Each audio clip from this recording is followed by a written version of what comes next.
جنتیوں کے جو ریلیٹیوز ہوں گے، چاہے وہ رشتہ داری کا تعلق ہو، دوستی یاری کا تعلق ہو، ان جنتیوں کو اپنے وہ جو دوست احباب ہیں نا، جب وہ دیکھیں گے کہ جنت میں وہ مارکیٹ سے کیا ہیں، شارٹ ہیں، دنیا میں تو ملا، پہلے تو ان کو اپنی فکر ہوگی کہ ہم کسی طرح جنت میں چلے جائیں. شروع میں تو حالت یہ ہوگی یوم یفر المرء من اخیہ وامہ وابیہ وصاحبتہ وبنیہ، وہ دن جس دن انسان اپنے باپ سے دور بھاگے گا، اپنی ماں سے دور بھاگے گا. یہاں بڑی خدمت کیا کرتا تھا، بڑے احسانات کرتا تھا، لیکن وہاں کہے گا میرے پاس ایسا نہ ہو مجھ سے کوئی نیکی مانگنے آ جائیے، بخشش کی درخواست کرنے آ جائے کہ بیٹا مجھے بھی بخشوا لے اللہ کے ہاں، تو دعا کر تیرے بڑے اچھے اعمال تھے. نہ بھاگے گا، بھائی یہ گلے نہ پڑ جائے میرے. اللہ کہے گا تو خود ہی تیرے لیے مشکل ہو رہی ہے، تو ایک اور بوجھ ہمارے ہم جو ہے نا، ایک اور بوجھ تو ڈال رہا ہے اپنے اوپر، ایک اور بوجھ لے رہا ہے. تو ابتدا میں تو حالت جب تک فیصلہ نہیں ہوگا نا کون جنتی کون جہنمی، تو قرآن کے الفاظ ہیں اپنے باپ سے دور بھاگو گے، اپنی ماں سے دور بھاگو گے، وصاحبتہ وبنیہ، اپنے ساتھ رہنے والی سے بھی دور بھاگو گے. اللہ نے یہ نہیں کہا بیوی سے دور بھاگو گے، بیوی کے لیے زوجہ کا لفظ استعمال ہوتا ہے، یہ اصطلاح استعمال نہیں کی. دیکھو ابا کو اللہ نے ابا کہا، اماں کو اللہ نے اماں کہا، تو بیوی کو بیوی کہنا چاہیے نا. پوائنٹ کی بات بتا رہا ہوں، کئی دفعہ بتا چکا ہوں.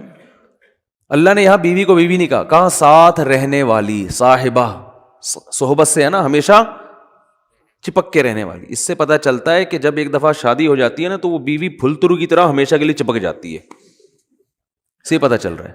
یہ میں اس لیے کہہ رہا ہوں کہ پھر لوگ کہتے ہیں یار پھر جو ہے نا سفر پہ جاتے ہیں تو بیگم کو ساتھ نہیں لے کے جاتے، 2 سال جاب کے لیے باہر چلے جاتے ہیں، بیگم کو یہاں چھوڑ کے چلے جاتے ہیں، تو صاحبہ تو پھر نہ ہوئی نا. یہ پھلتر کی طرح چپکا ہوا تو وہاں کوئی اور ہے، تمہارا باس چپکا ہوا ہے تمہارے ساتھ، جہاں 2 سال تم جاب کر رہے ہو، دوست چپکے ہوئے ہیں. تو اس لیے جہاں بھی جاؤ اللہ نے صاحبہ کے لفظ میں بتا دیا. پھلترو پتہ ہے کسے کہتے ہیں؟ پھلترو ہیں وہ دھاگا چپک جاتا ہے نا بعض دفعہ، یہاں پہ سردیوں میں زیادہ چپکتا ہے. اب آپ یوں کرتے ہو تو پھر ہاتھ پہ چپک جاتا ہے، پھر آپ یوں کرتے ہو ادھر آ کے چپک جاتا ہے، پھر یوں کرتے ہو تو یار یہ پھلترو. تو یہ بالکل اسی طرح جب آپ کی شادی ہوئی تو بیگم پھلترو کی طرح چپک گئی. اب جہاں جہاں جاؤ گے وہاں وہاں وہ ساتھ. تو یہ شادی کرنے سے پہلے سوچ لیا کرو کہ اس کو اللہ نے لقب ہی یہی دیا ہے کہ اس کا وہ رہنے والی ہے ہمیشہ. ہاں وسائل اگر نہیں ہے تو ایک الگ بات ہے، ورنہ جہاں جاؤ بیگم ساتھ ہونی چاہیے. حج پہ جا رہے ہو بیگم کو لے کے جاؤ، عمرے پہ جا رہے ہو بیگم کو لے کے جاؤ. شریف لوگ اسی طرح کرتے ہیں. تو سفر پہ جا رہے ہو گھومنے پھرنے، بیگم کو لے کے جاؤ. خالی دوستوں کے ساتھ پروگرام نہیں بنایا کرو. اگر آپ شادی شدہ ہو صرف دوستوں کے ساتھ پروگرام بنا رہے ہو تو اس میں اس بات کا خطرہ موجود ہوتا ہے کہ آپ کے ارادے اچھے، میں بدگمان نہیں ہو رہا، بہت سے لوگ نیک شریف ہیں، آپ سارے شریف شرفا بیٹھے ہوئے ہیں بیان سن رہے ہیں ماشاء اللہ سارے شریف شرفا، لیکن یہ کہ بھائی اس کو ساتھ لے کے جاؤ. اگر اللہ نے وسائل دیے نہیں دیے تو ایک الگ بات ہے، چلو ہمیشہ نہیں لے کے جاتے، کبھی تو لے کے جاؤ نا. تو اور جہاں جاب کر رہے ہو وہاں اس کو ساتھ رکھو، سمجھتے ہو، وہاں ساتھ رکھو اس کو. تو اللہ نے فرمایا جس کے ساتھ ہمیشہ رہا کرتے تھے اس سے بھی آج دور بھاگو گے. بولو گے بھائی مفتی صاحب کا بیان دنیا کے لیے تھا، بیگم یہاں میرے قریب نہ ٹھیک ہے نا، یہاں نہ، اللہ کا واسطہ بخش دے یہاں پہ. کیوں؟ نفسی نفسی، مجھے اپنی فکر ہے کہ میرا ہوگا کیا. وصاحبتہ وبنیہ، اپنے بیٹوں سے دور بھاگے گا، کیونکہ بیٹیاں تو بہرحال رخصت ہو کے چلی جاتی ہیں، بیٹے تو ہمیشہ اپنے ساتھ رہتے ہیں، ان سے دور بھاگے گا. ایک اور جگہ فرمایا وَأَخِيهِ، بھائی سے دور بھاگے گا. وَفَصِيلَتِهِ الَّتِي تُؤْوِيهِ، اور جس خاندان نے پوری زندگی اس کو ٹھکانہ دیا، اپنے گھر میں رکھا، باپ ماں اور پوری فیملی، اس خاندان سے مکر جائے گا، وہاں سے دور بھاگے گا. تو شروع میں تو یہ حالت ہوگی کہ میرا بنے گا کیا، بس یہ فکر. لیکن جب پتہ چل جائے گا بھائی تیرا اعمال نامہ دائیں ہاتھ میں دیا جا رہا ہے، جب اعمال نامہ دیا جائے گا نا، فَأَمَّا مَنْ أُوتِيَ كِتَابَهُ بِيَمِينِهِ، جس کے دائیں ہاتھ میں دیا جائے گا، بالکل ایسے کاؤنٹنگ ہوگی، بلکہ تولا جائے گا نیکیوں کو. ہم سمجھتے ہیں، دیکھو ملحد لوگ جو خدا کا انکار کرنے والے، مذہب کا انکار کرنے والے کہتے ہیں ہم پیدا ہو کے مر گئے ختم، ان ہی الا حیاتنا الدنیا. قرآن نے ان کے الفاظ کو بھی ذکر کیا ہے کہ ہماری دنیا کی زندگی ہے نموت و نحیا، ہم مرتے ہیں پیدا ہوتے ہیں، وما یہلکنا الا الدہر، اور یہ جو موت اور زندگی ہے خدا کے ارادے سے نہیں ہے، یہ زمانے کے تصرفات ہیں. زمانہ ہے جو مارتا بھی ہے. ایک آدمی ٹرک کے نیچے آ کے مر گیا تو اس لیے تھوڑی اللہ نے مارا ہے، تو ٹرک کے نیچے آیا ہے نا، تو جو بھی چیز ٹرک کے نیچے آئے گی وہ تو مرے گی. وہ یہ بات کرتے ہیں. بہت مشکل ہے بھائی دیکھو ایگزامینیشن ہال میں اگر آپ بیٹھے ہوئے ہو تو ٹائم ختم ہوتا ہے، آپ کو کمرے سے باہر نکالا جاتا ہے کیونکہ اب امتحان کا ٹائم کیا ہو گیا، ختم. ایک باقاعدہ ارادے کے تحت ایک کام ہوتا ہے نا، تو اس سے پتہ چلتا ہے یہ ایگزامینیشن ہال ہے، بعد میں رزلٹ اناؤنس ہوگا. لیکن آپ بیٹھے ہوئے ایک دم دھماکہ ہوا اور پوری ایگزامینیشن ہال کی دیواریں اڑ گئی اور آپ دھڑ دھڑ دھڑ جا کے باہر آ کے گرے، تو آپ کہو گے نکالا نہیں گیا، خود بخود نکلے ہم. کسی ارادے کے تحت نکالا نہیں گیا ہے. یہ تو ویسے ایک اتفاق ہو گیا کہ دھماکہ ہو گیا، چھتی غائب ہو گئی تو ہم نکل گئے، خود ہی میدان ہی بن گیا. یہ تو ملحد یہی بات کرتا ہے کہ یار یہ کوئی ارادے کے تحت تھوڑی ہمیں دنیا میں نہ لایا جاتا ہے ارادے کے ساتھ اور نہ نکالا جاتا ہے. دنیا میں آنا بھی ایک اتفاقی حادثہ ہے، ایک سائنٹیفک حقیقت ہے، اور دنیا سے نکلنا بھی کیا ہے، ایک سائنٹیفک حقیقت ہے. کوئی جا رہا ہوتا ہے باہر، ٹرک والا آیا کچل کے چلا گیا تو کوئی حساب کتاب نہیں، وہ ٹرک نے کچل دیا تو مر گئے، ختم، اور مر کے مٹی ہو گئے، ختم. اب اس مٹی میں پودے اگاؤ، آپ اس کو کھاد کے طور پہ استعمال کرو بس. تو یہ بات ہمیشہ سے ملحد لوگ کہا کرتے تھے، ان ہی الا حیاتنا الدنیا، یہ صرف ایک دنیا کی زندگی ہے، اس کے بعد کوئی زندگی دوبارہ نہیں ہے. نموت و نحیا، یہاں اتفاق سے پیدا ہو رہے ہیں اور اتفاق سے ختم ہو رہے ہیں. وما یہلکنا الا الدہر، زمانہ ہمیں مارتا ہے. کوئی کرنٹ سے مر گیا تو اللہ نے تھوڑی مارا ہے، وہ کہتے ہیں یہ تو کئی ایسی والوں کی غفلت ہے. اب بجلی کا تار نکلا ہوا ہے، اس نے انگلی لگا دی تو چپک گئے، اور جو ان کو بچانے کے لیے جاتا ہے تو وہ درمیان والا بچ جاتا ہے، بچانے والا کیا وہ سارا کرنٹ ادھر ٹرانسفر کر دیتا ہے، کہہ رہے پارسل کا خاص انتظام ہے نا. تو یہ زمانہ ہے، یہ تھوڑی ہو رہا ہے. تو بھائی یہ دیکھنے میں اتفاقی چیزیں ہیں ساری، مگر یہ ارادے کے تحت ہو رہی ہیں. اس پر تو میں بھی بیان نہیں کروں گا کیونکہ پھر میرا وہ سارا بیان ملحدوں کے خلاف ہو جاتا ہے جو ایتھیسٹ ہے نا، تو وہ پھر سارا ٹاپک پورا چینج ہو جائے گا. کہتے ہیں کہ کسی نے، موت کے فرشتے نے اللہ سے پوچھا کہ اللہ تو نے میرے ذمے ایسا کام لگا دیا ہے کہ ساری دنیا مجھے برا بھلا کہے گی. بھائی کوئی فرشتے بارش برسانے والے سب کہتے ہیں ماشاءاللہ بڑا اچھا فرشتہ ہے، کچھ فرشتے جو ہے نا وہ اور اچھے کام کرتے ہیں. میرا کام کیا ہے؟ روح نکالنا. تو اللہ میرا تو نے کام ایسا لگایا ہے، یہ ایسی کتابوں میں لکھا ہے، کوئی مستند ہے یا نہیں ہے مجھے نہیں پتا، لیکن اس کا جو مضمون ہے نا وہ بالکل ٹھیک ہے کہ اللہ میرے ذمہ کام ایسا لگا ہے بندوں کو مارنا. تو جب بھی میرا نام آئے گا پبلک کے سامنے، لوگوں کے اچھے جذبات نہیں ہوں گے. موت کا فرشتہ ہے بھائی، ایک دم سن کے غصہ آتا ہے نا، تو ہے کیوں کہتے ہیں نا لوگ. جب بھی آئے گا موت کا فرشتہ تو کوئی دوستی لگانا چاہے گا اس سے. دیکھو یہاں ہمیں پتہ چل جائے یہ فرشتہ ہے جو بادلوں کو دھکیلتا ہے، ہواؤں کو چلاتا ہے. ہمیں پتہ چل جائے کوئی فرشتہ انسانی شکل میں آئے ہوئے، سب اس کو انوائٹ کریں گے، گلے ملیں گے، بھائی بڑا اچھا کام کرتے ہو یار تم. لیکن پتہ چل جائے یہاں موت کا فرشتہ بیٹھا ہوا ہے، تو موت کے فرشتے نے کہا اللہ تو نے میرے ذمہ ایسا کام لگا دیا. تو کہتے ہیں اللہ میاں نے فرمایا کہ دیکھ تیرے ذمہ کام تو لگایا لیکن بلی تیرے اوپر نہیں آئے گی، بلی ٹرک والے پہ آئے گی. ٹھیک ہے، بلی آئے گی KESC والوں پہ، کہ جب بجلی نہیں تھی ایک دم اچانک چھوڑ دی. ٹھیک ہے نا، اور اپنے ہی بندے ان کے گر رہے ہوتے ہیں زیادہ تر. جو بجلی کا کام کرنے اوپر چڑھا ہوا ہوتا ہے نا، زیادہ تر بیچارہ وہی گر رہا ہوتا ہے. تو جو اپنے ملازمین کو نہ بچا سکے میرے بھائی، وہ تمہیں کہاں سے بچائیں گے. تو اللہ نے فرمایا کہ اس طریقے سے لوگوں کو موت دوں گا، کوئی نہ کوئی اس کا ظاہری سبب ہوگا، وہ سبب ہوگا، لوگ اس سبب کی طرف نسبت کریں گے. یہ کرونا سے مرا ہے، لوگ یہ تھوڑی دیکھیں کہ کرونا لانے والا کون ہے، اللہ ہے. اللہ کو اختیارات ہیں، وہ آج ایک بیماری ختم ہوئی ہے کل دوسری لے آئے، کل پرسوں تیسری لے. آپ ویکسین بناتے رہو، کس نے منع کیا ہے آپ کو؟ آپ وہ کرو جو آپ کر سکتے ہو، اللہ وہ کرے گا جو وہ کر سکتا ہے. اور کن کن حادثات سے بچو گے؟ زلزلے آ جائیں گے، زلزلے کی کوئی ویکسین ہے؟ زلزلے کی تو کوئی ویکسین نہیں ہے بھائی. جب کوئی دیوار گرے گی تو مرو گے. اور جو اتنے ترقی یافتہ کنٹریز ہیں زلزلوں سے نہیں بچا سکتے اپنے آپ کو. وہ زلزلہ پروف عمارتیں بنا دی جو جھولتی رہتی ہیں، لیکن وہ بھی ایک حد تک، اس سے زیادہ تیز جھٹکا آیا تو وہ بھی گرے گی. دیکھو نا چند سال پہلے جاپان میں کیسا زلزلہ آیا، چائنا میں زلزلہ آیا چند سال پہلے، پوری کہتے ہیں بستی غائب ہو گئی. تو نہیں روک سکتے حادثات سے. ہاں اپنی طرف سے جو حفاظت کر سکتے ہو بس وہ کرو. تو اللہ فرماتے ہیں کہ قیامت کے دن یہ جو ہے نا ایسا نہیں ہے کہ تم یہ سمجھتے ہو کہ سب خود بخود ہو رہا ہے. ایک ایک چیز کا ما لہذا الکتاب لا یغادر صغیرۃ ولا کبیرۃ الا احصاها. قرآن کہتا ہے جب تم اپنا اعمال نامہ دیکھو گے نا تو یہ نہیں کہو گے کہ یہ اس نے میری زندگی کا اس نے جو ہے نا صحیح رزلٹ اناؤنس کیا ہے, بالکل صحیح.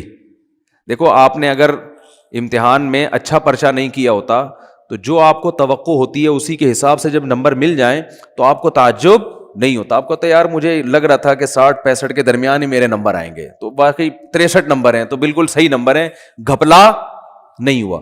تبھی اپنی رپورٹ کو دیکھ کے تعجب نہیں ہوتا. تو قرآن کہہ رہا ہے کہ جب تم اپنی رپورٹ دیکھو گے, وہاں رزلٹ دیکھو گے تو تمہیں تعجب ہوگا.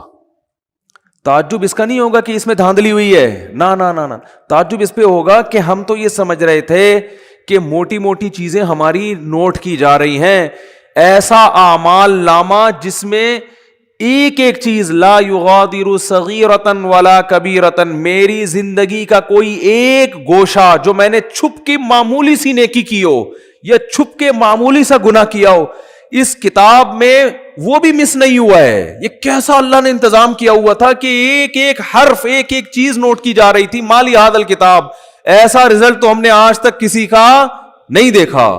انسان تعجب کرے گا کہ بھائی میں تو سمجھ رہا تھا کہ میں آزاد ہوں, یہاں تو ایسی گرفت ہے, اتنی گرفت ہے کہ ان وہ کیا ہے, فتکن فی صخرۃ او فی السماوات او فی الارض یأتی بہ اللہ. ایک رائی کے دانے کے برابر نیکی یا گناہ اگر کیا ہے نا, اندھیروں میں خفیہ چٹانوں کے اندر بیٹھ کر اللہ اس کو بھی کھینچ کے نکال کے لے آئے گا. ایسا انتظام ہے. دیکھو کافر کہتا ہے بالکل بھی انتظام نہیں ہے. اللہ کہتا ہے ایک ایک چیز نوٹ کی جا رہی ہے. ما یلفظ من قول الا لدیہ رقیب عتید. کیا الفاظ ہیں قرآن کے. قرآن کہتا ہے تم جو زبان سے الفاظ پھینکتے ہو نا, لفظ یلفظ کا معنی ہوتا ہے عربی میں پھینکنا. یہ وہ والا پھینکنا نہیں جو ہم کو پھینکو کہتے ہیں. یہ جو الفاظ ہم زبان سے نکالتے ہیں تو یہ نکل کے ہوا میں تحلیل ہو رہے ہیں نا. تو قرآن کہہ رہے جو کچھ زبان سے نکل کے ہوا میں جا رہا ہے یہ غائب نہیں ہو رہا. لدینا رقیب, ایک رقیب کسے کہتے ہیں, نگرانی کرنے والا. جیسے کوئی خفیہ ایجنسی کا آدمی دیکھ رہا ہو, ٹریس کر رہا ہو بندہ جا کہاں رہا ہے. یہ سی آئی ڈی والے چیک کر رہے ہوتے ہیں نا چور کو, بھائی سی آئی ڈی والوں نے کسی بندے کو پکڑنا ہے اور بندہ بڑا پاورفل ہے تو پہلے ریکی ہوتی ہے, یہ بندہ صبح نکلتا کہاں سے جاتا, ایک ایک چیز نوٹ کی جاتی ہے اس کی. تو رقیب اس کو کہتے ہیں. رقیب جو ہر وقت تمہارے مراقبے میں ہے. آپ نے دیکھا ہوگا نا مراقبہ سینٹر کھلے ہوئے ہیں, اس میں بیٹھے ہوتے ہیں اس ٹنڈوں کی طرح یوں کر کے نا غور کر رہے ہوتے ہیں, وہ پتہ نہیں کیا کر رہے ہوتے ہیں. تو اسی طرح بیٹھا ہوا ہے فرشتہ. اللہ فرماتے ہیں رقیب عتید کا معنی بڑا ڈھیٹ ہے. وہ کیا ہے, وہ ڈھیٹ, چھوڑے گا نہیں, وہ چھوڑے گا نہیں. وہ ایسا ہے کہ بس وہ سرکش ٹائپ کا ہے, وہ نہیں سنتا کسی کی. تو ایک لفظ بھی ایسا نہیں ہے جو تمہاری زبان سے نکلے اور اسے کیچ کرنے کے لیے اللہ نے فرشتہ متعین نہ کیا. وہ بھی ہمارے ساتھ پیدا ہوتے ہی پھلترو کی طرح چپک گیا ہے ہمارے ساتھ, وہ نظر نہیں آ رہا ہمیں. کیونکہ سائنسدان کہتے ہیں نظر نہیں آ رہا تو ہے ہی نہیں. تو بھائی اس کائنات میں آپ کو مادی چیزوں پر ریسرچ کر سکتے ہو, جو مادی کے علاوہ چیزیں وہ سائنس کے دائرے میں آتی نہیں ہیں. اللہ نے فرشتوں کو روشنی سے بنایا ہے, نور سے بنایا ہے. روشنی تھوڑی ٹریس ہو سکتی ہے. اگر روشنی سے کی ماہیت کو چینج کر دیا جائے, اسے کچھ بنا دیا جائے, پھر تھوڑی پتہ چلے گا انسان کو. تو وہ روشنی نور کے بنے ہوئے فرشتے ہیں. اللہ فرماتے ہیں ایسے ڈھیٹ اور ایسے رقیب ہیں کہ تمہاری زبان سے ایک حرف بھی نہیں نکلتا جس کو وہ محفوظ نہ کر رہے ہوں. وہ سیو ہو رہا ہے سب کچھ. تو قرآن میں کہتا ہے قیامت کے دن انسان کہے گا ما لہذا الکتاب. یہاں تک قرآن نے کہا یعلم خائنۃ الاعین, آنکھوں کی خیانت بھی کیا ہو رہی ہے, نوٹ. خیانت کسے کہتے ہیں, یعنی معمولی سی آپ آنکھ گھماتے ہو نا, جو اللہ نے امانت دی ہے آپ کو, اس امانت میں ذرا سی خیانت. گلی سے انٹی کی انٹری ہوئی, انٹی نے جانا ادھر ہے, آپ باتیں کر رہے ہو مفتی صاحب سے, اور مفتی صاحب سنا, ایک دم آپ کو خیال ہو انٹی گزری ہیں, ایک دفعہ تو دیکھنا بنتا ہی ہے. مفتی صاحب کہہ رہے ہیں بھائی شادی کرو, اپنی بیگم کو دیکھو, صبح شام دیکھو بیٹھ کے. نہیں جی, تو آپ نے کہا یار ہم کون سا کوئی معاذ اللہ زنا کرتے ہیں, ہم کون سا کوئی برائی کرتے ہیں, ہم تو بس ایک دفعہ دیکھنے میں کیا جا رہا ہے, ایسے باتوں میں گھما گھما کے نا یوں کر کے ایک دفعہ گھما لیا. لوگ کرتے ہیں نا اس طریقے سے, یار اپنا بھی ضمیر مطمئن رہتا ہے اس طرح سے دیکھنے میں نا, اپنے آپ کو بھی لوگ مطمئن کر رہے ہوتے ہیں کہ ہم کو برے تھوڑی, ہم تو وہ اصل میں اچانک ایک شور سا ہوا تھا, ہم نے کہا چلو دیکھ لیں. حالانکہ پتہ ہے ایسے بھی میں نیک لوگوں کو جانتا ہوں, نوجوانوں کو, ینگ ہیں بالکل, ان کو پتہ چل جائے نا گلی سے کسی انٹی کی انٹری ہو رہی ہے, اندازہ ہو جائے, بس ان کی گردن جھک جاتی ہے. آپ کسی کا باپ بھی ان کی گردن نہیں اٹھوا سکتے, ان کو ان کی بلا سے. بھائی وہ کہہ رہے ہیں اللہ نے اس کو ہمارے لیے بنایا ہی نہیں ہے, جب بنایا ہی نہیں ہے تو ایک چیز ہمارے لیے ہے ہی نہیں نا, تو جب ہے ہی نہیں تو آپ کیا کرنا ہے, اس کو دیکھ کے حسرت کے علاوہ کچھ بھی حاصل نہیں ہوگا. جو اللہ نے آپ کے لیے بنائی ہے وہ آپ کے گھر میں بیٹھی ہوئی ہے, تو جو نہیں بنائی ہے اس کو دیکھ رہے ہو آپ, تو یہ بد نظری ہے بھی, حماقت بھی ہے, یاد رکھو, اس لیے کہ اس میں دل کے جلنے کے علاوہ کچھ بھی حاصل نہیں ہوتا. اب مثال کے طور پر انٹی اگر بدصورت تھی, وہ آپ نے دیکھ لی, گناہ لازم آ گیا بلا وجہ کا, دیکھ کے ہی آپ بولو گے یار میں سمجھ رہا تھا دیکھنا چاہیے, تو غلط ہوگا. گناہ اللہ نے بولو لکھ لیا کہ جب تجھے پتا تھا انٹی ہے, تیرے دیکھنے کی چیز نہیں ہے, تیرے دیکھنے کی جو ہے تیرے گھر میں بیٹھی ہوئی ہے, بس اسی کو دیکھ جا کے, تو نظر کیوں نہیں جھکائی تم نے, گناہ لکھ لیا گیا. اور اگر دیکھ کے آپ کو اچھی لگی تو یہ تھوڑی کہ جو چیز آپ کو اچھی لگ رہی ہے آپ اس کے پیچھے پیچھے چلے جاؤ گھر تک, ملے گی تھوڑی, ایسے تھوڑی ملتی ہیں کس لوگوں کو انٹیاں, تو ملتی نہیں ہے, کچھ بھی نہیں ہوتا, سوائے دل میں کیا پیدا ہوگی, ایک جلن, اور اپنی والی سے کے بارے میں ناشکری پیدا ہو جائے گی کہ یار یہ والی مل جاتی, وہ جو بیٹھی ہوئی ہے نا پھلترو کی طرح, جس کو مفتی صاحب نے کہا چپک گئی, واقعی پھلترو کی طرح ہی چپکی ہوئی ہے وہ, اس کو کسی طرح دائیں بائیں ہو جائے, وہ مر جائے, اللہ کرے. اس طرح ہوتا ہے نا. ایک صاحب میرے پاس آئے, مجھے کہنے لگے, ابھی چند دن پہلے کی بات ہے, ناراض نہیں ہوں گے ان سے, لے کے آپ کو کیا پتا کن کی بات کر رہا ہوں. کہہ رہے وہ میرے ابا نے, میری والدہ کا انتقال ہو گیا تو انہوں نے دوسری شادی کی, پھر تو کہہ رہے ہم کو بھی خیال آیا کہ ہم نے بھی دوسری کی. تو ابا نے کہا ابے میری تو مر گئی تھی تو میں نے کی ہے, تو کیوں کر رہا ہے؟ تو کہتے ہیں میں نے کہا ابا میرا تو قصور نہیں ہے نا, وہ مر ہی نہیں رہی. مجھے اس طرح سنا رہے, ابا وہ آپ میرا تو قصور نہیں ہے نا.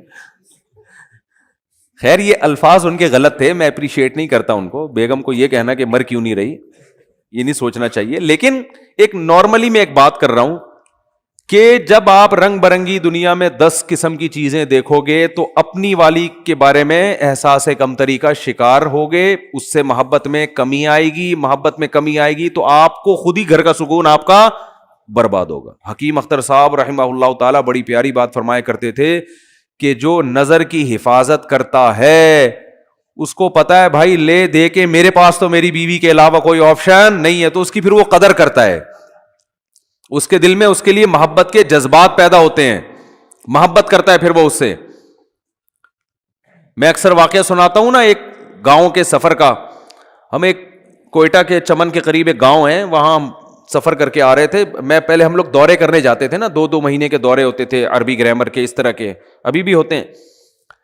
تو میری عمر میرا خیال 22-23 سال ہوگی اس وقت. تو ہم دورہ کرنے گیا ہوا تھا, ہمارے ایک استاذ بھی تھے, کلاس فیلو تھے, استاذ تو نہیں تھے, تو وہ بھی ہمارے ساتھ 2 مہینے. جب سفر سے ہم واپس آ رہے ہیں نا, ان کے پاس تھی یہ ریوو یا ویگو تو نہیں ہوا کرتی تھی, ویگو ٹائپ کی بڑی گاڑی تھی. ہم بیٹھے ہیں, وہ اسپیڈ سے بھاگے چلائے جا رہے ہیں. لڑکوں نے کہا کیا ہو گیا بھائی, ان کو ذرا تمیز سے چلا لو یار, اتنی اسپیڈ سے وہ بندہ گھر جا رہا ہے نا, کہ ہم نے کہا یہ ہمیں کہیں اور نہ پہنچا دے. پتا چلا انکوائری کہ بھائی یہ شادی شدہ آدمی ہے, ان کو بیگم بہت زیادہ یاد آ رہی ہے. تو اب ان کی اسپیڈ کیا ہو گئی ہے, ڈبل. کہ یار میں کیوں, نظر کی حفاظت. جب انسان نظر کی حفاظت کرتا ہے اور حرام نہیں دیکھتا تو اس کو اپنی بیگم پھر بہت زیادہ یاد آتی ہے, سمجھ رہے ہو نا. اور آج 2 سال, سب کی بات نہیں کر رہا بھائی, آپ کسی سے بدگمان نہ ہو, 2 سال کے بعد بھی گھر مرجھائے آ رہے ہوتے ہیں. جا رہے ہیں, اب کیا کریں, جانا تو ہے نا. نادرا میں تو وہی ڈالی ہوئی ہے نا, وہی والی بیوی ڈالی ہوئی ہے نادرا, رجسٹریشن تو اسی کی ہوئی ہوئی ہے, قانوناً تو وہی ہے. جا رہے ہیں, اسپیڈ سلو ہوتی چلی جاتی. گھر کے باہر آئے گا, بیل تھوڑی دیر سوچنے کے بعد بجائے گا, بجاؤ نا, کیونکہ اندر سے وہی نکلے گی. آپ نے دفتروں میں اتنی دیکھ لی ہیں حسینائیں لیلائیں, اتنی عورتوں سے گپ شپ, فون پہ بات, اور کیا کچھ رنگینیاں دنیا میں دیکھ لی آپ نے. اب تو باہر جانے کی بھی ضرورت نہیں ہے نا, یہیں دفتروں میں رنگینیاں گورنمنٹ نے انتظام کیا ہوا ہے, بالکل کو ایجوکیشن سسٹم ہے, اور ٹیچر اتنی فیمیل لڑکیوں کو پڑھا رہے ہیں. جب وہ جوان کنواری لڑکیوں کو ٹیچر دیکھے گا, میل ٹیچر یونیورسٹیوں میں, تو اس کو اپنی 40 سالہ اچھی لگے گی؟ بتاؤ نا. وہ تو صبح شام اب 20 لڑکیاں بیٹھی ہوئی ہیں, 20 میں کوئی تو ایسی ہوگی نا جو ایک بہت زیادہ اس کے من کو بھا جائے, صحیح ہے نا, بہت زیادہ بھا جائے, کوئی تو ہوگی نا. وہی ایک اس کے دل میں فاسد برے خیالات لانے کے لیے اور بیوی کی محبت نکالنے کے لیے وہ ایک بھی کافی. میں شریف آدمیوں کی بات کر رہا ہوں جو صرف یعنی کوئی دوستیاں نہیں لگاتے, اور اگر ان میں دوستیاں لگانے والے بھی ہو گئے, جو کہ زیادہ تر لوگ پھر تعلقات بھی رکھتے ہیں, دوستیاں لگانے والے بھی ہو گئے, پھر تو گھر کا بیڑا غرق ہو رہا ہے. یونیورسٹیوں میں گرل فرینڈ بوائے فرینڈ کا سسٹم آپ دیکھو, دوستیاں بھی لگا رہے ہیں, باتیں بھی کر رہے ہیں, وہ بھی ہنس کے باتیں, یہاں سے بھی ہنس کے باتیں. بیگم تھوڑی 24 گھنٹے اس طرح سے ہنس کے بات کرے گی بھائی, وہ اب تو ایک ریئل لائف میں آپ داخل ہو چکے ہیں نا. ریئل لائف تو ایسی تھوڑی ہوتی ہر وقت کی یوں بیٹھ کے مسکرا کے تھک گئے یار, اب بیگم ادھر جا کے سو, مجھے یہاں سونے دو, ٹھیک ہے نا, ہر وقت تھوڑی ہوتی ہے. تو ریئل لائف میں نہیں ہوتا. لیکن وہ گرل فرینڈ ہے, اس کو آپ بیلنس ڈال کے دے رہے ہو, وہ آپ کی شاگرد ہے, آپ پروفیسر ہو, وہ آپ کی پرسنالٹی سے متاثر ہے, آپ اس کے حسن و جمال سے متاثر. تو ان چیزوں نے ہمارے گھروں کا سکون برباد. اور ان چیزوں پہ جب میں بات کرتا ہوں سب سے زیادہ مخالفت خواتین کرتی ہیں, حالانکہ آپ کے حقوق کی بات کر رہے ہیں. خواتین کہتی ہیں یہ مولوی لوگ چاہتے ہیں عورتوں کو پردوں میں جھونپڑیوں میں بند کر دیا جائے, ان پہ اتنے بڑے بڑے لفافے ڈال دیا جائیں, ان کے اوپر رضائیاں کمبل ڈال کے ان کو چھپا دیا جائے, تو ہم تو آزاد ہیں. تو ٹھیک ہے آپ آزاد ہو جاؤ, لیکن جب آپ کی شادی ہوگی نا تو پھر میاں بھی آزاد ہوگا. پھر میاں بھی کیا ہوگا؟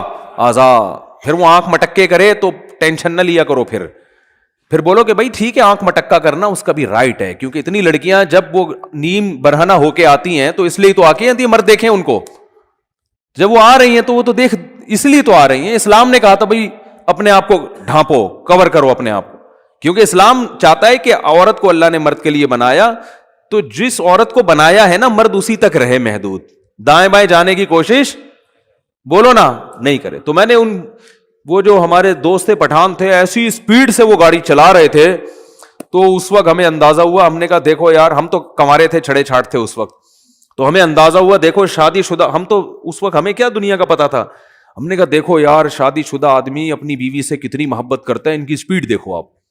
اچھا ہم تو گھر جا رہے تھے اپنے, ہم بھی جا رہے تھے, تو ہماری تو چونکہ شادی نہیں ہوئی تھی, ہماری اسپیڈ نارمل تھی, ٹھیک ہے, ہم نارمل اسپیڈ سے جا رہے تھے, اور اگر نہیں بھی جاتے تو بھی کوئی ٹینشن نہیں تھی. ہم کہتے چلو 2 مہینے کا ایک اور دورہ کرا لو یار, 2 مہینے ہو گئے, ایک اور 2 مہینے کا رک جاتے ہم. اب ہم سے بھی نہیں رکا جاتا, ہم سے بھی نہیں رکا جاتا. جب انسان کی شادی ہو جاتی ہے پھر اس کو گھر اچھا لگتا ہے, دل چاہتا ہے میں گھر میں زیادہ ٹائم گزاروں, سفر اس پہ مشکل ہو جاتی ہے اس کے لیے. لیکن اگر آپ عیاشی کرو گے میرے بھائی, آپ آنکھ مٹکوں میں زیادہ دل لگاؤ گے, تو پھر گھر آپ کو ٹینشن لگنے لگے گا. محبت ہوگی مگر اتنی نہیں جتنی ہونی چاہیے. تو اس میں خواتین ہی کا فائدہ ہے کہ مرد کو نظر جھکانے کا اور عورت کو اپنے آپ کو چھپانے کا حکم دیا. عورت کو حکم ہے اپنے آپ کو چھپائے, مرد کو حکم ہے اپنی نظروں کو جھکائے. تو اس میں عورت کا فائدہ ہے, اور اگر اس کے برعکس چلیں گے تو مردوں کا فائدہ ہے. دنیاوی عیاشی بڑھے گی, مرد کو رنگیاں رلیاں دیکھنے کو نظر آئیں گی, اس کی موج مستیاں ہیں, وہ نہ بیوی سے دل لگائے گا, اور بار بھی 10 لڑکیوں سے تعلقات بدل کے دوستیاں لگائے گا. وہ ابھی کسی نے کلپ بھیجا, چھوڑو پھر وہ ادھر ہی بات چلی جائے گی. تو اللہ نے کیا فرمایا, یعلم خائنۃ الاعین, آنکھوں کی خیانت کو بھی وہ جانتا ہے, نوٹ کر رہا ہے. تو آپ نے ذرا سا نظر ہٹائے نا انٹی کو دیکھنے کے لیے, تو بس اللہ نے کیا کر لیا, فرشتوں کا اس کو نوٹ کر لو, یہ لکھو, یہ اس کا حساب بولو دینا پڑے گا کہ یہ آنکھیں اللہ نے دی تھیں, ان کو غلط استعمال کیوں کیا. ہاں اگر توبہ کر لیا آپ نے, اس لیے کہہ رہا ہوں کتنے لوگ پتہ نہیں کتنی انٹیاں دیکھ کے آئے ہوئے ہوں گے, اللہ معاف فرمائے, صحیح ہے نا. اب آپ کو یار وہ تو لکھ لیا, تو توبہ کا دروازہ بھی کھلا ہوا ہے. جیسے برائی لکھی جاتی ہے نیکی بھی لکھی جاتی ہے. آپ نے بیٹھے بیٹھے ارادہ کر لیا, یہیں بیٹھے بیٹھے اللہ اب ہو گیا, آئندہ نہیں کروں گا, جتنا پچھلا ہوا معاف کر دے, یہیں بیٹھے ہوئے آپ کے دل کے ان خیالات کو نوٹ کیا جا رہا ہے. تو میں وہ حدیث کمپلیٹ کر کے بس بیان ختم کرتا ہوں. تو رسول اللہ صلی اللہ علیہ وسلم نے ارشاد فرمایا کہ جب قیامت کے دن جنتی جنت میں اور اہل جہنم جہنم میں چلے جائیں گے, اس سے پہلے تو نفسا نفسی کا عالم ہوگا نا, بس میں کسی طرح چلا جاؤں. جب چلے گئے نا جنت میں تو اب سکون مل گیا, دائیں ہاتھ میں اعمال نامہ سرٹیفکیٹ آ گیا, تو فوراً اپنے رشتے داروں کی طرف بھاگے گا جن کو تھوڑی دیر پہلے کہہ رہا تھا میرے قریب مت آؤ. تو اللہ فرماتے ہیں جیسے ہی اعمال نامہ دائیں ہاتھ میں آئے گا, ہاں اقرؤوا کتابیا, ارے ابا کہاں ہیں, اماں کہاں ہیں, بیوی کہاں ہیں, بچے کہاں ہیں, میرا اعمال نامہ پڑھو, میرا اعمال نامہ دیکھو. دکھائے گا سب کو لا لا کے, انی ظننت انی ملاق حسابیا, مجھے یقین تھا کہ ایک دن میرا اعمال نامہ مجھے ملنے والا ہے, اسی یقین کی بیس پر تو میں عمل کرتا تھا, آج دیکھو اللہ نے میرا اعمال مجھے دکھا دیے. فہو فی عیشۃ راضیہ, اللہ فرماتے ہیں ایسی زندگی میں ہوگا کہ زندگی اس سے خوش ہوگی. یہ بھی قرآن کی عجیب بلاغت ہے. بھائی ہونا تو یہ چاہیے ایسی زندگی ہم اس کو دیں گے کہ یہ اپنی زندگی سے خوش ہوگا, لیکن قرآن کہہ رہے یہ نہیں, ایسی زندگی ہم اس کو دیں گے کہ زندگی اس سے خوش ہوگی. یہ بلاغت ہے, مبالغہ ہے. جیسے کہتے ہیں نا فلاں کی تو زندگی اس پہ مہربان ہو گئی ہے, لوگ کہتے ہیں نا یار فلاں کی تو تقدیر اس پہ عاشق ہو گئی ہے, جو سوچتا ہے زندگی اس کو وہ دے دیتی ہے. تو اللہ فرماتے ہیں ایسی زندگی کہ یہ تو چھوڑ دے کہ وہ زندگی سے خوش ہوگا, نہیں ہوگا, زندگی اس پہ مہربان ہوگی, ایسی پیاری زندگی ملے گی. تو جب یہ ہو جائے گا وہ جنت میں چلے جائیں گے, تو جنت میں شروع میں تو اپنا ہی حساب کتاب ہو رہے ہیں, اور یہ انار کے باغات, اور یہ سیب کے باغات, اور یہ نہریں, اور یہ انہی میں. تھوڑے دن کے بعد اس کو خیال آئے گا یار وہ ہمارے ساتھ انڈا موڑے پہ چائے پیا کرتا تھا ایک بندہ, وسیم نام تھا اس کا, آج کل مارکیٹ میں شارٹ ہے, وہ کہاں گئے. پھر آہستہ آہستہ نا اپنے ریلیٹو یاد آئیں گے, فل ان دا بلینکس تو کر دیا کرو. وہاں جا کے بھی جنت میں بول رہے ہوں گے کیا بول رہا تھا ہم نے آگے.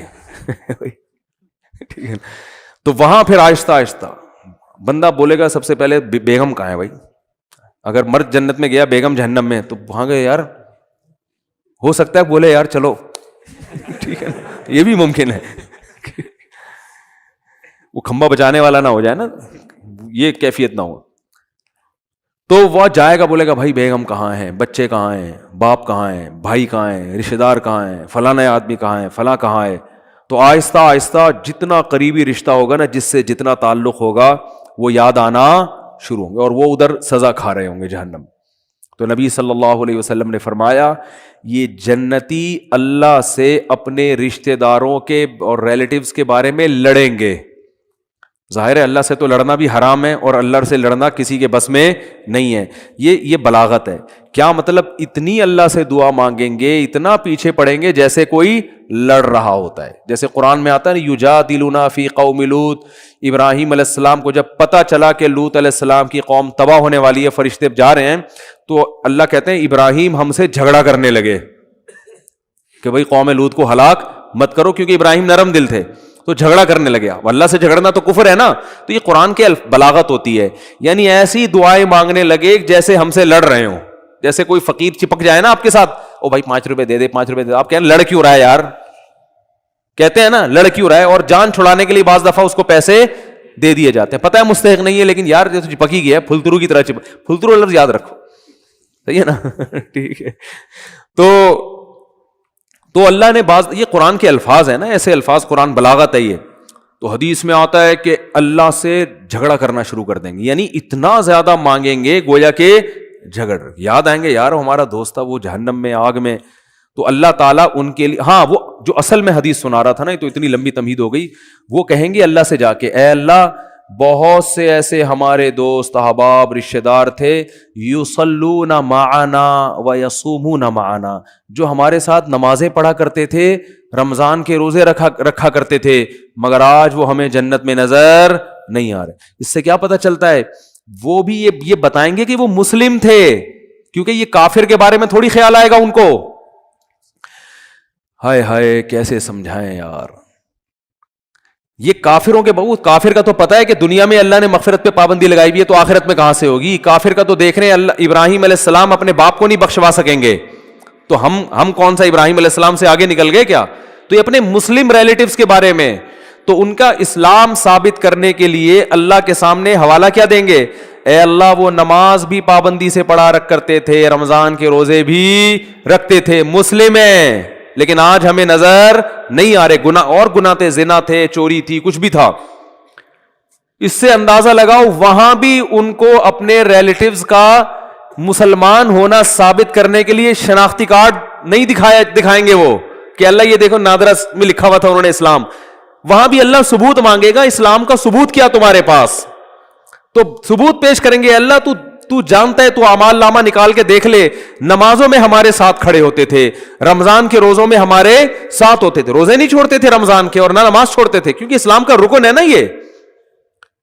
تو پھر اللہ حدیث میں آتا ہے حد بندی کرے گا. اچھا تو ایسا کرو جیسے حد بندی ہوتی ہے نا, گورنمنٹ جیسے بعض موقعوں پہ جیل کے قیدیوں کو چھوڑتی ہے, تو انتہائی سنگین نوعیت کے مجرموں کو رکھا جاتا ہے, اس سے کم درجے کے مجرموں کو چھوڑ دیا جاتا ہے, اور کچھ کو تخفیف کر دی جاتی ہے کہ بھائی ٹھیک ہے سزا تو تھی 14 سال, لیکن سفارش کی وجہ سے وہ کیا کی جا رہی ہے, 7 سال کی جا رہی.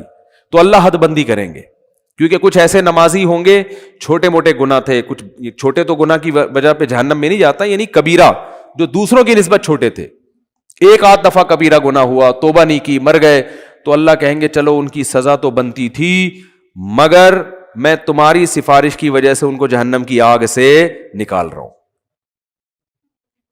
تو حدیث میں آتا ہے وہ نکال لیں گے, جنتی آرام سے بیٹھ جائیں گے, بھائی چلو نکل گئے, بھائی وسیم بھائی بھی آ گئے. وسیم بھائی بھی جنت میں بھی ہوں گے, ایسا نہیں ہو کہ وسیم کو آپ بولیں گے.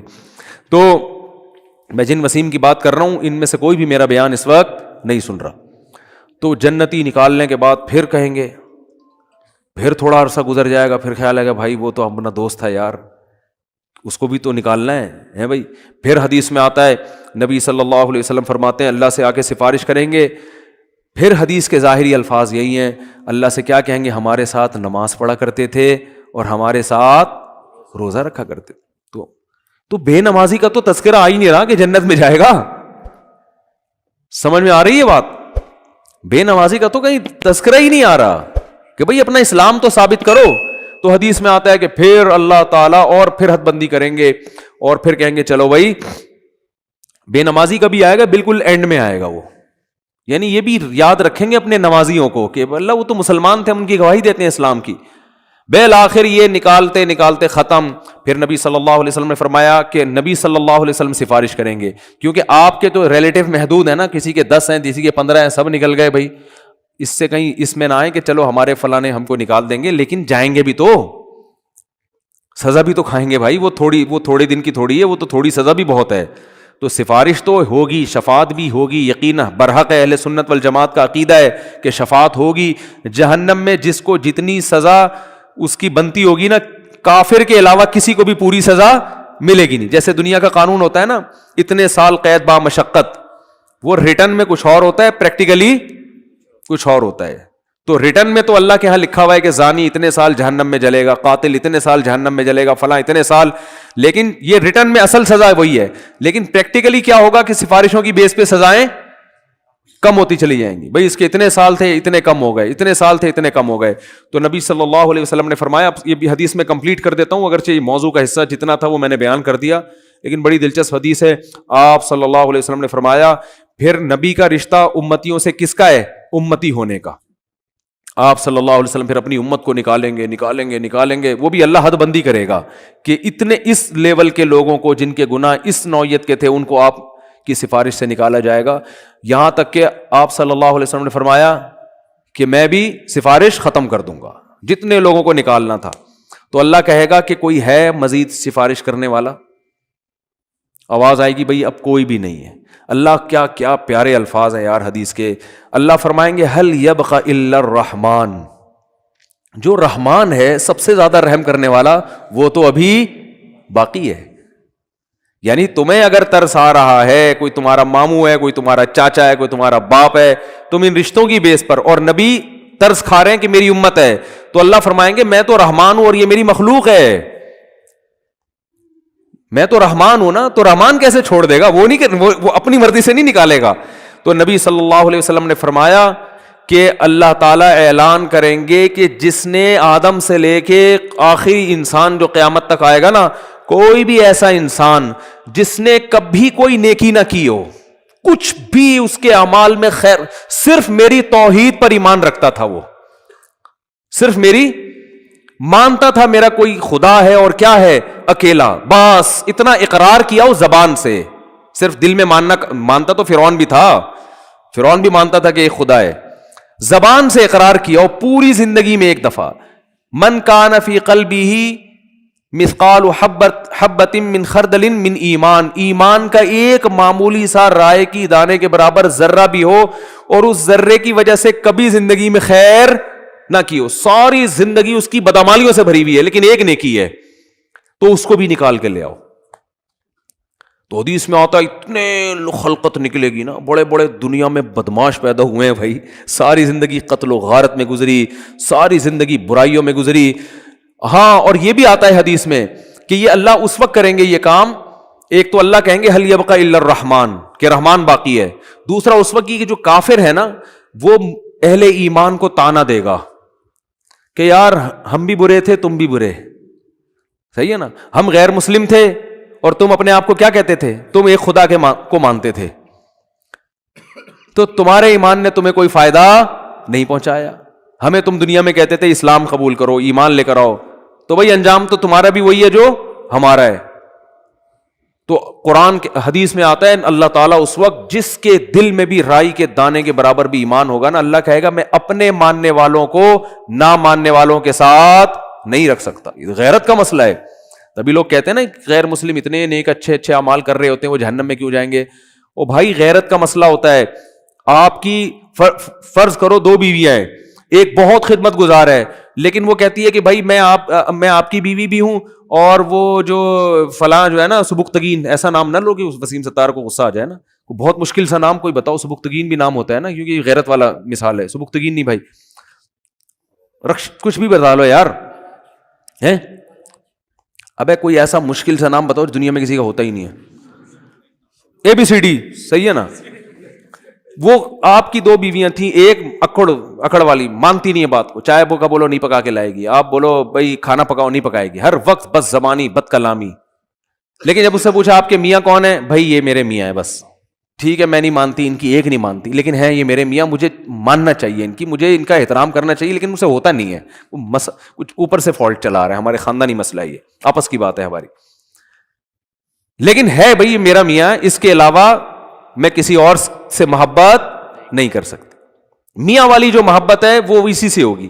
دوسری بڑی فرما بردار ہے, او بھائی جب چائے کا بولا بٹن دباؤ چائے آ رہی ہے, ایئر ہوسٹس والے اخلاق رکھے ہوئے, اس نے ٹریننگ وہاں سے لی ہوئی ہے, اس کی والدہ نہیں سکھائے اس کو یہ آداب تمیز. لیکن وہ آفس میں بھی آپ کے کسی دوست سے بھی اس کے سلام دعا بہت اچھی ہنس ہنس کے بات کرتی ہے. آپ جب کہتے ہیں بیگم مجھے بڑی غیرت آتی ہے, تو کہتے ہیں کیا ہو گیا, براڈ مائنڈڈ بنو, اگر تم سے میں محبت کر سکتی ہوں تو میرا پرانا بوائے فرینڈ ہے وہ, مجھے اس سے بھی وہی عشق ہے جو تم سے, بلکہ اسے تھوڑا زیادہ ہے, اتفاق سے شادی تم سے ہو گئی میری, چاہتی تو میں تھی وہاں ہو لیکن اب ہو گئی ہے, مجبوری میں گزارا کر رہی ہوں, نادرا میں سرٹیفکیٹ بن گیا, اب پھر دوبارہ سے 4-5 ہزار روپے کا خرچہ آئے گا, وہیں رہنے تو, کاغذ میں رہنے تو, لیکن ویسے مجھے محبت اس سے ہے. رکھو گے غیرت اگر ہوگی تو ہے. بولا کہ بھائی وہ جو ہے نا جو ایک ذرا بھی خدمت نہیں کرتی, کم از کم مجھے اطمینان ہے کہ صرف کس کو مانتی ہے, شوہر مجھے مانتی, اور یہ تو اتنی وفادار ہے نا, تو وفادار تو میں گھر میں کوئی ماسی لا کے رکھ لوں گا, بٹن دباؤ اس سے زیادہ کام کرے گی. ماسیاں زیادہ کام کر لیتی ہیں نا. کیا ہو گیا بھائی, ماسی کو تو پوچھا لگانے کا بولو پوچھا لگائے گی, بیگم کو بولو پوچھا لگانے, تو کہے گی میں کیا پوچھا لگانے کے لیے آئی ہوئی یہاں پہ, اس لیے مجھ سے شادی کی تھی پوچھے لگوانے کے لیے. وہ تانا دے گی آخر, ماسی تھوڑی تانا دے گی. تو بیوی کی ڈیفینیشن میں سب سے پہلے یہ کہ وہ آپ کے علاوہ کسی اور کو شوہر نہ مانتی ہو, باقی محبت کرے کسی سے, ابا سے باپ والی, بھائیوں سے بھائی والی, لیکن جو شوہر سے جس طرح کی محبت کی جاتی ہے, عشق کیا جاتا ہے, وہ صرف میاں ہی ہے. تو جیسے میرے بھائی مرد اس معاملے میں شرکت برداشت نہیں کرتا اگر غیرت ہوگی, تو اللہ بھی کہتا ہے بھائی تم کتنے بڑے سائنسدان ہو, تم کتنے بڑے فنٹر ہو, تم نے ساری انسانیت کی خدمت کر کر کے ان کے پیٹ بھرے, اگر میرے ساتھ کسی اور کو بھی خدا مانتے ہو تو ان نیکیوں کا بدلہ پھر اسی سے جا کے لو.